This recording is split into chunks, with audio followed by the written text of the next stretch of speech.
Hey guys, Phinnegan Lynch here with a deck profile for Zoroark Slowking Persian. I made 11th place at San Jose Regionals this past weekend, and I'm just going to go over the deck and talk about it. So this is a quick overview of the whole thing if you want to take a screenshot, and we're going to go into the Pokemon line. The 4/4 Zoroark line is pretty much a staple. I don't think there's any Zoroark deck that really runs less than that, unless they're just using it as a partner to draw some cards with some other focus. But yeah, you really need to play 4/4. The other Zora doesn't work in this list because I'm just playing triple acceleration, energy, and DCE, whereas the Zora that can use hide in the shadows is only good for decks that play dark or rainbow energy, so I just went with 4 of those. And then we have the Persian line, so 2/2/1 is very thick for Persian. Most lists play no Persian, I would say, but even the ones that do have it don't usually run 2/2 or have the make 'em pay Persian. So it's a very thick line, but I think Persian is way better than most people realize. That Vengeance attack is very useful in the late game for taking big knockouts. It does 20 more for each Pokemon in your discard pile.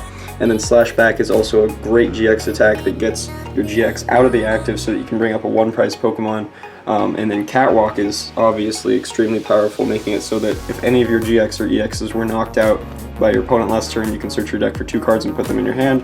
So it's a big attacker, it's a great consistency card, and it's very versatile. So I felt like it was worth 2 copies. The main reason why I felt like you needed 2 copies was because if you played in mirror matches, and your opponent, had more strong attackers like Lycanroc or 2 Persian or anything like that, you're not really going to win mirror by only having 1 of those and just relying on your stretcher. I felt like you really needed to have 2, so that was one of the big selling points for me, putting in 2 instead of just having 1.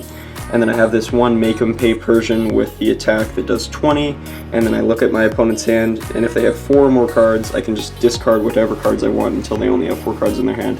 So this is an obvious counter to mill or stall decks because they develop very large hands. A lot of those decks use the card unknown hand to win the game a lot of the time, so you just make them pay, discard until they have only 4 cards left, and sometimes you can discard, like 20 cards or something like that if you're playing against stall. So extremely powerful card. I actually found it to be really useful against Charizard decks with the green search build, which is actually the version that won this regionals.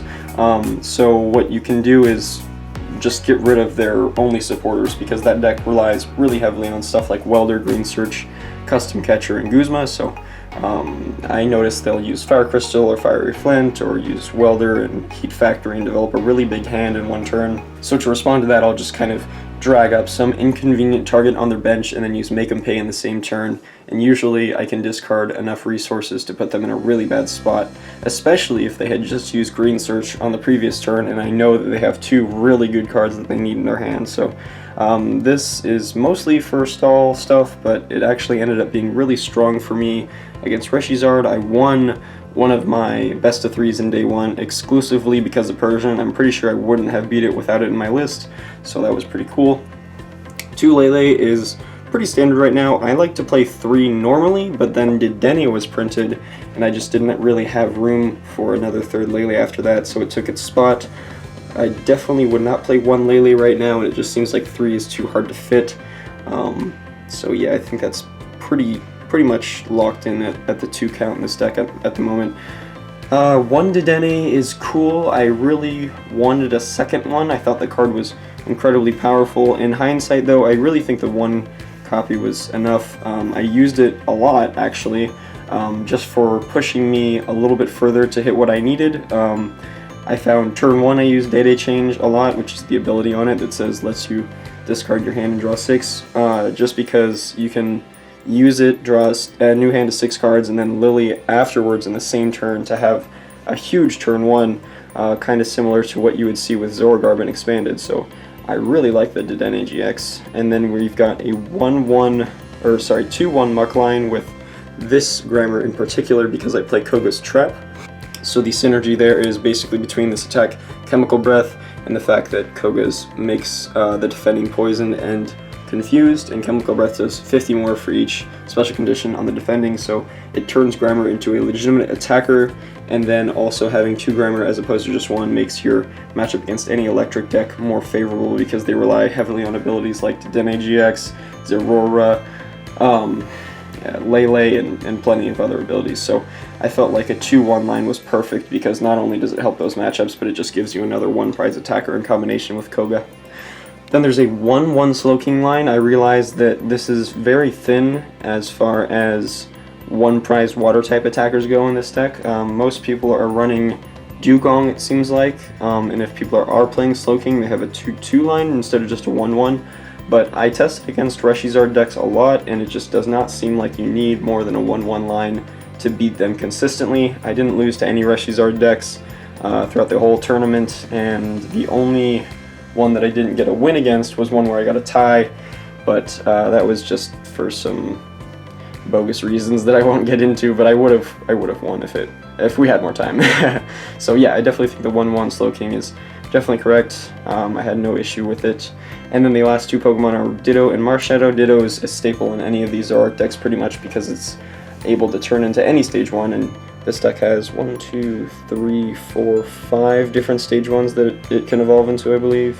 Lots of options for what Ditto can be. I found it to be really useful against these Reshizard decks as well because you can get 2 uses out of Slowking instead of just 1, because you can evolve Slowpoke to Slowking, attack, let it get knocked out, and then use the Stretcher to get back Slowking and evolve Ditto into Slowking. So it's kind of like having a 2-2 Slowking line when you have the Ditto. And then Marshadow is mostly there for resetting Hull, because that will get you out of problems related to Power Plant. I noticed when I was playing against Reshizard, I could get judged out of my good hand and then get a new bad hand, and they'll play Power Plant in the same turn, which makes it incredibly easy to dead draw. However, if I just have one Nest Ball, or any of these other ball search cards for that matter, I can search this guy out, get rid of the Power Plant, and then do, 2 trades, or 2 trades in a Catwalk, or Wonder Tag. So this really saves you from those Power Plant problems, and I think it's definitely a staple in this deck. That's the whole Pokemon line. It's 23 Pokemon, I believe. Pretty heavy on the Pokemon line, but I really like 23 or 22 plus on the Pokemon line because it makes Vengeance more effective, it makes Pokemon communication more effective, and it just seems like that's how to make the whole thing run smoothly, because it's all about setting up. Then we've got 4 Lily. I just wanted to make my chances of having a strong turn 1 as good as possible. I was trying to not have to use Wonder Tag on turn 1 as much, so I just maxed it out at 4 copies. I kind of wanted another Cynthia as well, but I just felt like it was really important to get the turn 1 Lily for a lot of cards, and it was just the method that was working for me. It seemed like the games where I tested with 4 Lily in my list were working really well a lot of the time, and the ones where I tested with like 3, I could just feel the difference. So 4 seems to be really strong, but I could see cutting it for another Cynthia or another Judge. That's kind of a preference thing. I just felt like Lily was the most consistent of those options. 3 Guzma is pretty much the count you have to run for this sort of deck, because I don't have Lycanroc GX to Bloodthirsty Eyes, so I definitely would not run less than that. I needed all 3 Guzma like almost every game, so I would not skimp on that. I would even consider playing 4. Then I have the Cynthia just as a strong shuffle draw effect. You don't always want a Lily, of course. Cynthia is a much powerful draw supporter a lot of the time, so I just like having the 1 in there. You usually don't need to use more than 1, because by the time you've used Lily on turn 1 and then Cynthia on turn 2, on the next turn you pretty much usually have a board of at least 2 Zoroarks out, so you're just not really needing to play draw supporters anymore. You're usually playing stuff like, Judge, which technically is a draw supporter, but is more of a denial supporter, I'd say, and then the other supporters like Acerola, Koga, and Guzma. And then we've got the Surge. The Surge is really powerful because you have a pretty good amount of different effect supporters in here, as well as Palpad, so you can do a lot of interesting different things when you are behind in the price trade. Specifically against like Reshizard, I'll use Surge and then play Koga's Trap and Judge in the same turn so that I can get a tag team Poisoned and Confused, and then take their big hand down to only 4 cards to make it harder for them to have something to deal with that confusion. Another thing you might do is Judge and Guzma in the same turn because of Surge, because you need to bring up something out of the active and you want to make it hard for your opponent to move it. Sometimes you might just play 2 draw supporters. Surge is really good though. It definitely made a huge difference in a lot of my games. I think 1 is certainly worth the option, and I definitely would not cut it. Koga is mostly for tag team decks overall, I'd say, because those tag team decks tend to not have a whole lot of mobility. If it's Pikarom, you're shutting off Zoroark GX with Alolan Muck, so it's hard for them to move whatever they have in the active out of the active without playing a Guzma or just like hard retreating, so I found it to be really nice against that. And against Reshizard, if you look at the list that won, not a whole lot of switching effects in there, so the poison and the confusion can definitely stick for a couple turns. I found it to be really good this tournament, and at the very least it's just a damage modifier, giving you, 10 more to hit numbers that you don't already hit, which can actually make a difference with Riot Speeding to knock out a baby Buzzwole if it has full health.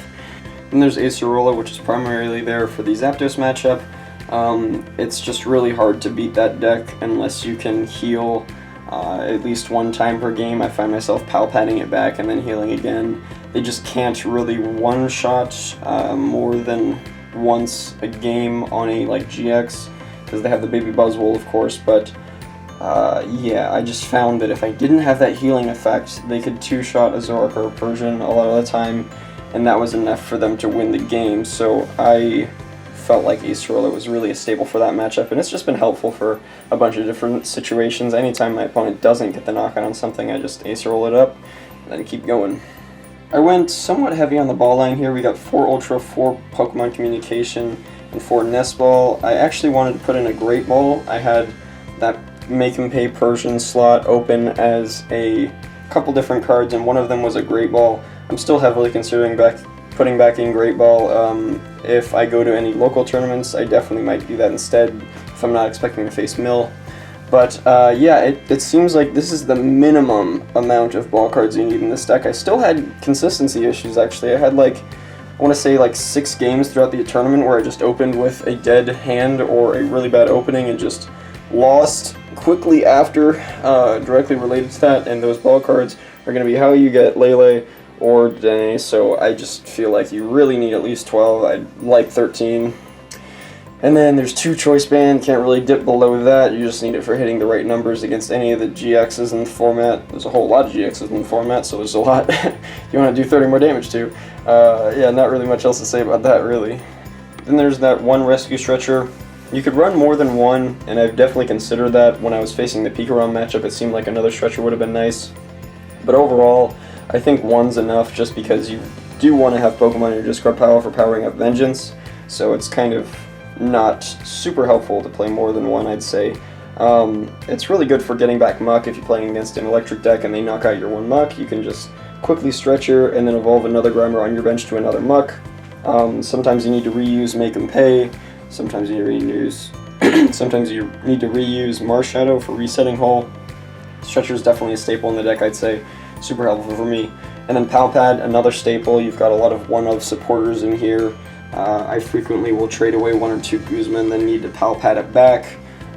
Yeah, you just can't really get by without Palpad. I've played 2 in a couple different versions of this list, and it was really good, actually, so I would definitely consider going up to 2, depending on the meta and depending on how different matchups are going, but yeah, definitely don't cut the 1. Field Blower was put into the list mostly because it seemed like there was a lot of tools floating around that needed to be discarded, like Spell Tag and Wishful Baton, and then actually Shed Ninja, which is a Pokemon that has an ability that turns it into a tool, which is the same thing as Life Dew, actually, if you're familiar with that card.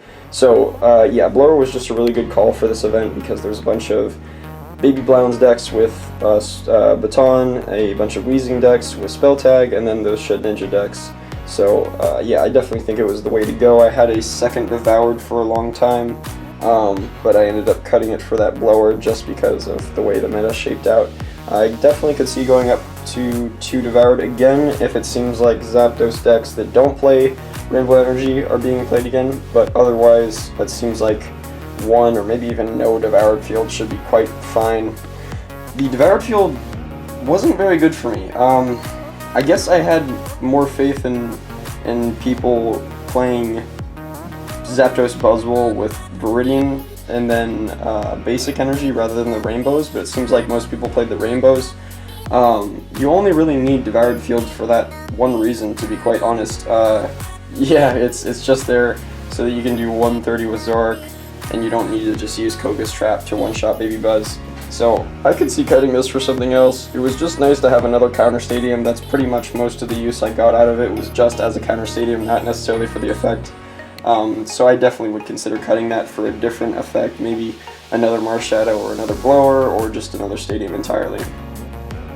The energy line is somewhat thin, actually. I definitely checked my prizes to see how many of my energy were discarded or prized every game. Only 3 triple acceleration is kind of rough, but I just noticed a lot of the time in my opening hands I wanted a Lily and I couldn't put down the triple acceleration energy because all my Pokemon were basic, so it just kind of clogged up my hand, and I really didn't want to have too many of those to make that happen.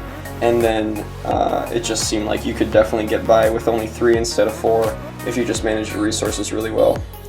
So that's the whole deck, guys. It's actually quite difficult to play, I would say. I tested it a ton. I think this list is pretty unique with the low count of the water attackers and the heavy focus on Persian. Yeah, give it a shot if you like the list, and thanks for watching.